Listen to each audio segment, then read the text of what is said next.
यावेळेस 63.56 एवढं मतदान झालेलं आहे. 18,16,000. गतवेळेसपेक्षा यावेळेस जवळपास 3.5% मतदानाची घट झालेली आहे. दोन उमेदवारांकडे ओबीसी मताचं विभाजन झाल्यामुळं थेट या घटत्या मतदानाचा लाभ महाविकास आघाडीच्या उमेदवाराला होईल असं वाटतं. मराठा आरक्षणाच्या आंदोलनामुळे मराठा मतदार मोठ्या प्रमाणावर ह्या वेळेला महाविकास आघाडीच्या बाजूने होता. मुस्लिम मतदार ह्या वेळेला कुठल्याही इतर पक्षाकडे जाण्यापेक्षा भारतीय जनता पक्षाच्या विरोधात मतदान केलेलं आहे. लोकसभा निवडणुकीचं शेवटच्या टप्प्यातलं काल मतदान संपलेलं आहे. बहुतांश ठिकाणी मतदानाची टक्केवारी घटलेली आहे आणि टक्केवारी घटल्यानंतर याचा परिणाम कशावर होतोय, पत्रकारांचं काय मत आहे, आपण हे जाणून घेणार होतं. हे हिंगोली शहरातील काही निष्णात पत्रकार आहेत ज्यांनी हिंगोली लोकसभेचं संपूर्णपणे वार्तांकन केलेलं आहे आणि त्यांना काय वाटतं या सर्व निवडणुका संदर्भामध्ये आपण जाणून घेऊयात. देशमुख सर, मला हे सांगा, आपल्याकडलं हिंगोली लोकसभेचं मतदान जे जवळपास गेले गत वर्षीपेक्षा 4% जवळपास घटलंय. कुणाला फायदा होईल, काय वाटतं तुम्हाला याचा?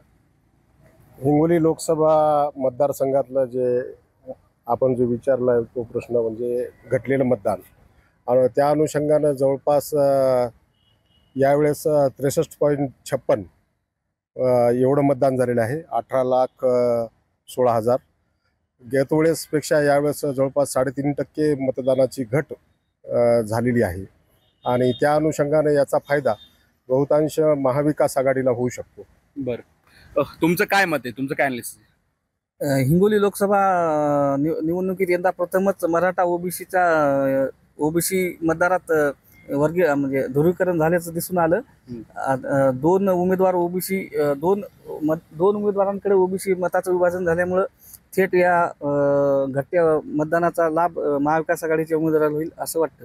बरं, ठीक आहे. मामा, तुम्हाला काय वाटतं बरं उमेदवार आणि घटलेलं मतदान बघता? हिंगोली लोकसभा मतदारसंघात मतदान घटण्याचे वेगवेगळे कारण आहेत. बरं, याच्यामध्ये महायुतीमध्ये आपसामध्ये संघर्ष होता. उमेदवारीवरून हेमंत पाटलाला विरोध केल्यामुळे ते त्यांच्यामधले जे वाद होता तो समोर आला. तसंच या मतदारसंघामध्ये मराठा आरक्षणाचा, जरांगे पाटील यांच्या मराठा आरक्षणाचा मुद्दा चांगलाच गाजला आणि इतरही काही मुद्द्यामुळं ही निवडणूक तशी पार पडली. यामध्ये मुस्लिम समाज व मराठा समाजाचं मतदान ज्या प्रमाणात झालं त्यामुळे या मतदानाचा टक्केवारी घटली तरी या महाविकास आघाडीच्या उमेदवाराला फायदा होईल. तुम्हाला काय वाटतंय, कोणकोणचे मुद्दे जे महत्त्वाचे आहेत आणि हा मतदानाचा जो टक्का घसरलाय कुणाला फायदा होईल, कारण काय असू शकतं त्याची घटनेची? आताच मामाने सांगितल्यासारखं हिंगोली जिल्ह्याच्या मतदारांचे प्रश्न वेगळे आहेत. इतर प्रश्न जे राष्ट्रीय स्तरावर आहेत, राज्य स्तरावर आहेत ते आहेतच, पण जिल्ह्याचे प्रश्न आपले काही वेगळे आहेत आणि ह्या सगळ्या प्रश्नांमुळे ओव्हरऑल एकूण जे ध्रुवीकरण झालेलं आहे प्रत्येक मतदारसंघामध्ये, त्याच्यामध्ये काय झालेलं आहे की महाविकास आघाडीच्या मतदारांचा एक फिक्स पॉकेट होता, वोट बँक होती, फिक्स पॉकेट होता, वोट बँक फिक्स होती. त्याला सगळ्यात महत्त्वाचं कारण होतं जरांगे पाटलांचं आंदोलन. मराठा आरक्षणाच्या आंदोलनामुळे मराठा मतदार मोठ्या प्रमाणावर ह्या वेळेला महाविकास आघाडीच्या बाजूने होता. एक.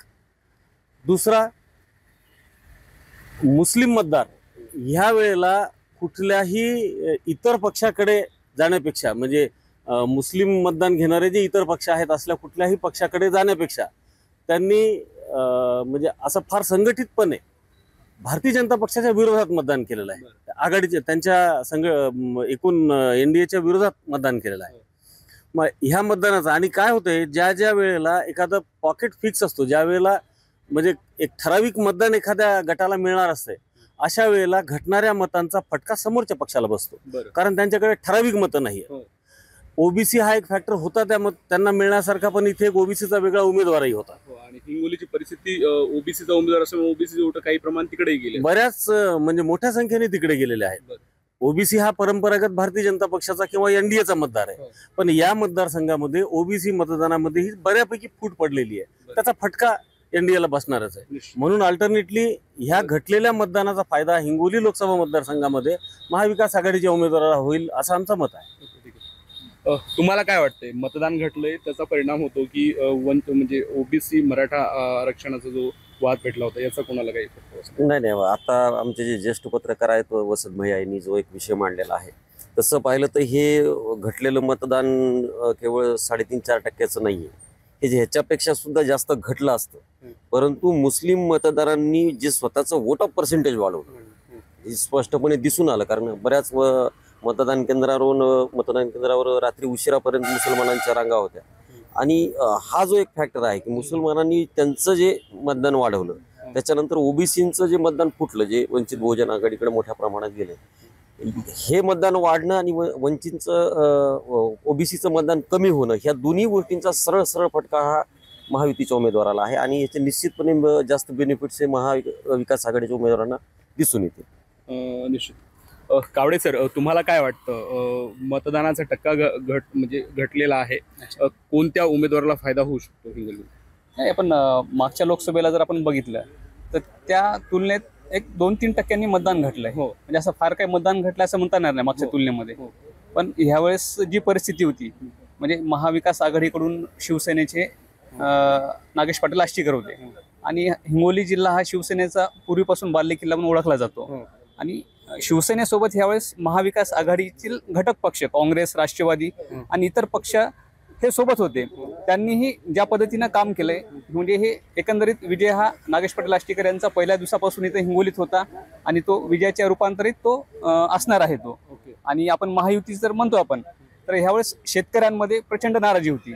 म्हणजे शेतकऱ्यांच्या प्रश्न असा आहे की जी मतदानाची टक्केवारी घटली याचा फायदा कुणाला होणार, कोणत्या उमेदवार, महायुतीच्या की महाविकास आघाडीचा? नाही, महाविकास आघाडीच्या उमेदवाराला होणार याचा फायदा निश्चित. तर ह्या पत्रकारांच्या प्रतिक्रियेत एक कौल समोर येतोय, तो म्हणजे जे मतदान घटलेलं आहे त्याचा जो फायदा आहे तो महाविकास आघाडीच्या उमेदवाराला होणार आहे. हिंगोलीमध्ये ओबीसीची जी काही वोट बँक आहे ती भाजपची म्हणजे युतीच्या उमेदवाराची होती, परंतु ओबीसीचा एक उमेदवार जो वंचित बहुजन आघाडीकडनं होता, त्यामुळे ओबीसीच्या मतांचं ध्रुवीकरण झालं आणि जे काही मतदान घटलेलं आहे त्याचा थेट फायदा हा महाविकास आघाडीच्या उमेदवाराला होऊ शकतो. परिणामी या ठिकाणी महाविकास आघाडीचा उमेदवार विजयी होईल अशी एक शक्यता वर्तवली जात आहे. कॅमेरा पर्सन आकाश माधव दिपके, एबीपी माझा, हिंगोली. एबीपी माझा, उघडा डोळे बघा नीट.